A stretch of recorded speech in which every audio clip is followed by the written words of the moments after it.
कहानी राजेश्वरी की है, जो उस दिन अपने कॉलेज से देर से निकली।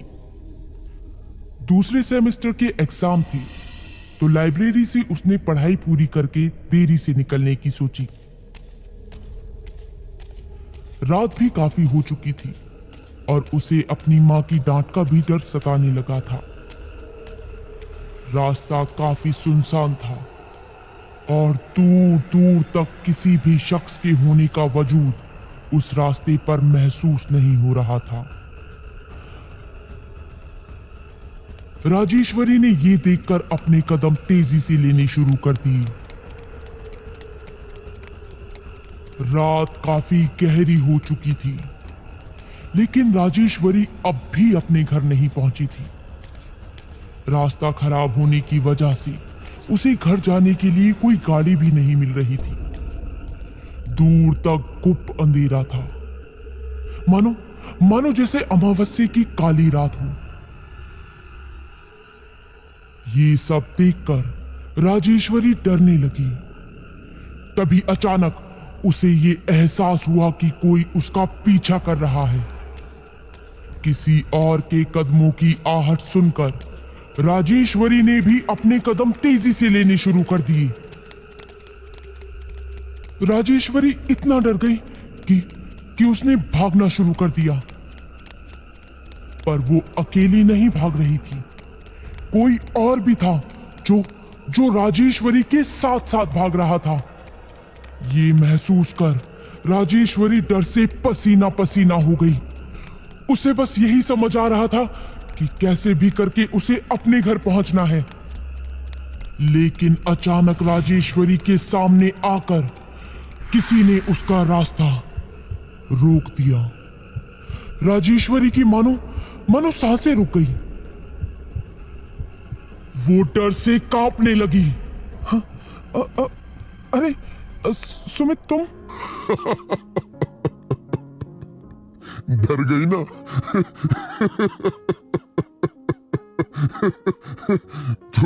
तुम एक नंबर की डरपोक लड़की हो, ये बात तो मुझे पता थी, लेकिन इतनी डरपोक होंगी ये मुझे नहीं पता था।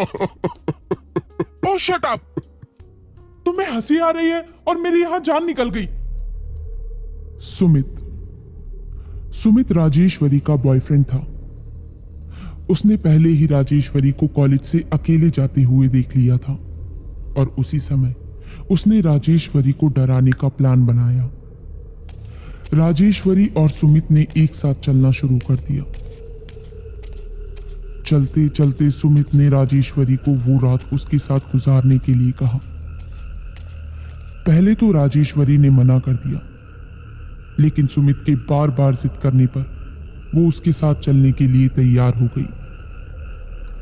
राजेश्वरी ने अपनी मां को फोन कर सहेली के घर पर पढ़ाई करने का बहाना बना दिया।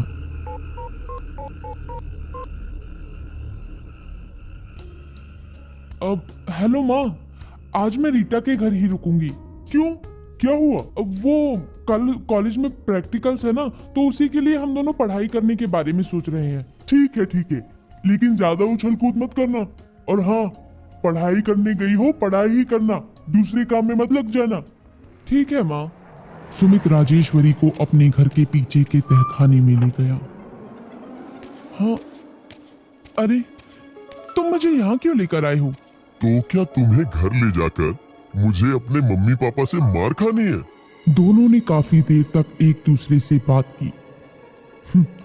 हंसी ठिठोली करने के बाद सुमित ने राजेश्वरी से नजदीकियां बढ़ाना शुरू कर दिया, जिसे देखकर राजेश्वरी ने अपनी नाराजगी जताई। सुमित ने उसकी नाराजगी को नजरअंदाज किया और उसने राजेश्वरी के साथ अपनी नजदीकियां बढ़ाना शुरू रखा। अब सुमित छोड़ो, देखो मत करो ऐसा, मना तो कर रही हूं। राजेश्वरी का उस पर चिल्लाना सुमित को पसंद नहीं आया, जिसके बाद उसने भी राजेश्वरी पर चिल्लाना शुरू कर दिया। कितने ड्रामे करती हो तुम? हम एक दूसरे को इतने समय से जानते हैं, उसके बाद भी तुम्हें मुझ पर विश्वास नहीं? सुमित का इस तरह गुस्सा होना राजेश्वरी को बिल्कुल भी अच्छा नहीं लगा और वो वहां से जाने लगी। राजेश्वरी को वहां से जाता देख सुमित ने उस पर चिल्लाना शुरू कर दिया और जबरदस्ती शुरू कर दी। दोनों में खींचातानी काफी देर तक चली। राजेश्वरी ने खुद को बचाने की काफी कोशिश की। वही बात ना बनती देख सुमित को बहुत गुस्सा आया और उसने राजेश्वरी को जोर से धक्का दे दिया। सुमित का धक्का इतना तेज था कि तहखाने में रखे सरिये में राजेश्वरी का सर जा घुसा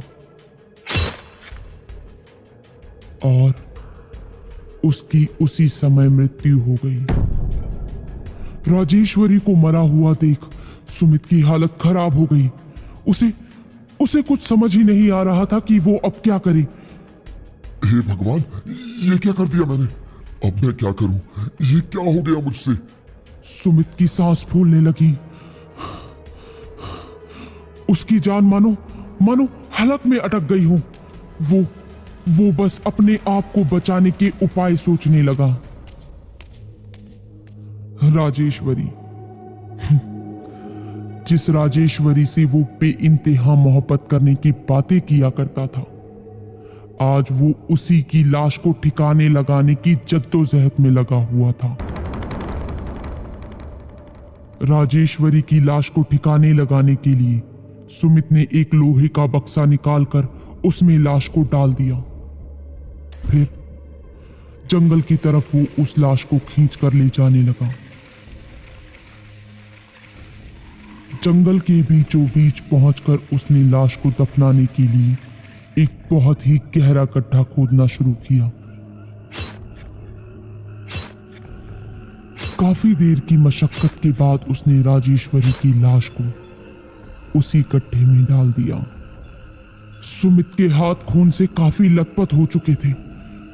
उसे साफ करने के लिए उसने राजेश्वरी का दुपट्टा लेकर अपने खून से रंगे हाथ साफ किए और उसने उस दुपट्टे को गड्ढे में फेंक दिया।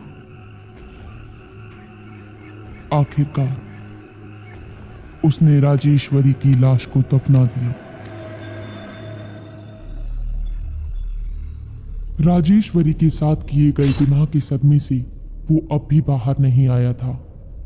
उसे अब भी विश्वास नहीं हो रहा था कि उसने खुद अपने हाथों से उसका कत्ल किया है। सदमे में होने की वजह से वो वहीं जाकर बैठ गया। मुझे माफ कर देना राजेश्वरी, मुझसे बहुत बड़ी गलती हो गई। मुझे अपने गुस्से पर काबू रखना चाहिए था। अब मैं दुनिया से तुम्हारा सच कैसे छुपा पाऊंगा? काफी देर तक खुद से बात करने के बाद सुमित ने हिम्मत जुटाकर वहां से जाना ही ठीक समझा। राजेश्वरी की लाश को ठिकाने लगाने के बाद सुमित जंगल से बाहर निकला और घर पहुंचने के लिए लिफ्ट मांगने लगा। क्या हमें गाड़ी रोकनी चाहिए? अरे पागल है क्या? चुपचाप यहाँ से निकल। देख नहीं रहा रात कितनी हो रही है? क्या पता हमें फंसाने की ये किसी की चाल हो। थोड़ी देर बाद एक गाड़ी उसके पास आकर रुकी। आपको कहीं जाना है? हाँ, थोड़ा सा आगे। क्या आप मुझे छोड़ देंगी? हाँ हाँ बिल्कुल, मैं भी वहीं जा रही हूँ। सुमित गाड़ी में बैठ गया। आपका बहुत बहुत शुक्रिया। वहीं अचानक उसे पीछे कुछ दिखाई दिया।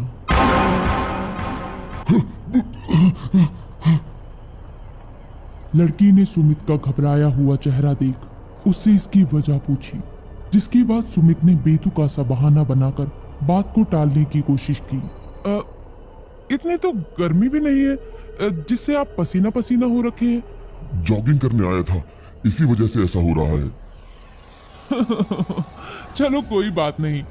वैसे इस टाइम रनिंग कौन करता है? हाँ, मैं दिन भर बिजी रहता हूँ, इसलिए रात में ही समय मिलता है। ये लीजिए, इससे अपना पसीना साफ कर लीजिए। नहीं नहीं। अरे कोई बात नहीं, आप इसे इस्तेमाल कर सकते हैं। सुमित कपड़े से पसीना साफ करने लगा, लेकिन अचानक उसने कपड़े को ध्यान से देखा तो वो राजेश्वरी का दुपट्टा था।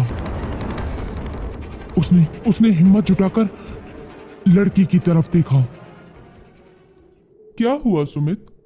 तुमने मुझे नहीं पहचाना?